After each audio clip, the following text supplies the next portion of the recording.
Gelengkan kepala dan katakan, Tidak! Tidak! abaikan rayuannya dan katakan, Tidak!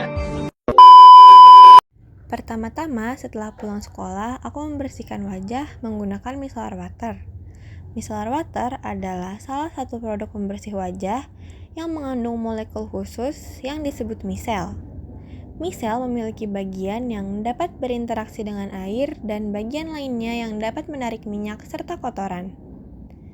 Saat micellar water digunakan dengan kapas, micelle membantu mengangkat minyak, debu, sisa sunscreen, dan kotoran dari permukaan kulit.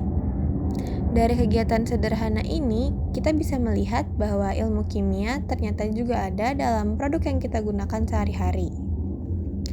Lalu, setelah membersihkan wajah dengan micellar water, aku menggunakan sabun cuci muka yang mengandung berbagai bahan kimia untuk membantu mengangkat kotoran, minyak, dan debu dari permukaan kulit.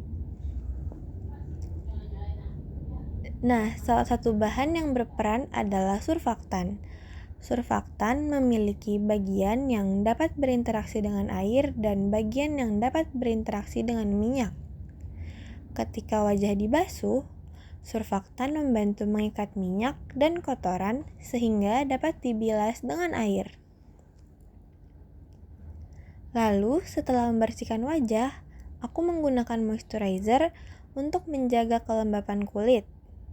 Moisturizer ini mengandung berbagai bahan kimia seperti humectant, emollient, atau bahan pembentuk lapisan pelindung. Salah satu contohnya adalah gliserin yang termasuk humectant. Gliserin ini membantu menarik dan mempertahankan air sehingga kulit terasa tetap lembab.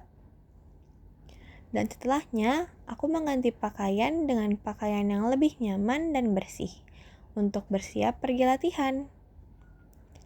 Nah, pakaian yang kita gunakan ini terbuat dari berbagai jenis serat, seperti katun, polyester, atau campuran keduanya. Setiap serat memiliki sifat dan struktur kimia yang berbeda. Setelah berganti pakaian, aku menggunakan lip balm untuk menjaga bibir tetap lembab. Lip balm biasanya mengandung bahan seperti minyak, lilin, atau bahan pelembab. Bahan-bahan tersebut membantu membentuk lapisan pada permukaan bibir sehingga membantu mengurangi hilangnya kelembapan. Nah, untuk berjalan menuju tempat latihan ini, aku menggunakan motor. Nah, biar motornya bisa berjalan, motor membutuhkan bensin sebagai bahan bakar. Bensin mengandung berbagai senyawa hidrokarbon yang tersusun dari atom karbon dan hidrogen. Di dalam mesin, bensin bercampur dengan udara lalu mengalami proses pembakaran. Reaksi pembakaran ini menghasilkan energi yang digunakan untuk menggerakkan mesin motor. Udah sampai nih. Nah, setelah sampai, aku minum air putih untuk membantu memenuhi kebutuhan cairan tubuh. Air putih memiliki rumus kimia H2O yang tersusun dari 2 atom hidrogen dan 1 atom oksigen. Air sangat penting bagi tubuh karena membantu berbagai proses dalam tubuh. Di sini aku ketiduran, terus lupa lanjutin video. Tapi selama tidur, tubuh beristirahat dan melakukan berbagai proses kimia yang penting untuk menjaga fungsi tubuh. Selama tidur, tubuh tetap melakukan proses metabolisme, yaitu berbagai reaksi kimia yang menghasilkan dan menggunakan energi. Tubuh juga melakukan perbaikan sel dan mengatur berbagai fungsi tubuh. Nah, setelah bangun tidur, aku menggosok gigi menggunakan sikat dan pasta gigi. Kegiatan sederhana ini ternyata juga berhubungan dengan ilmu kimia. Pasta gigi mengandung berbagai bahan kimia, salah satunya fluorida, yang membantu menjaga dan memperkuat lapisan pelindung gigi. Nah, selesai mandi dan berganti pakaian, aku menggunakan deodoran sebelum memulai aktivitas. Deodoran mengandung berbagai bahan kimia yang membantu mengurangi bau badan.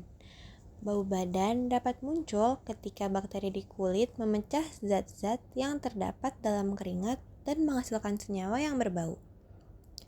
Deodoran bekerja dengan membantu mengurangi atau menutupi bau tersebut menggunakan bahan-bahan tertentu. Nah, sebelum beraktivitas di luar rumah atau berangkat sekolah, aku menggunakan sunscreen untuk membantu melindungi kulit dari paparan sinar ultraviolet atau UV dari matahari. Sunscreen mengandung bahan-bahan kimia yang dapat membantu menyerap atau memantulkan atau juga menyebarkan sebagian radiasi UV sebelum mencapai kulit. Beberapa sunscreen menggunakan bahan seperti zinc oxide atau titanium dioxide sebagai bahan aktif pelindung UV.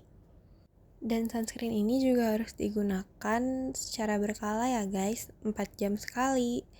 Harus di-reapply. Nah, setelah saya bersiap, aku berangkat ke sekolah. Saat berada di perjalanan, aku tetap bernafas dan membutuhkan oksigen atau O2 untuk membantu tubuh menghasilkan energi. Sesampainya di sekolah, aku menggunakan parfum agar tubuh tetap terasa segar. Parfum mengandung berbagai nyawa kimia yang menghasilkan aroma tertentu. Saat parfum disemprotkan, sebagian komponennya menguap ke udara sehingga aromanya dapat tercium.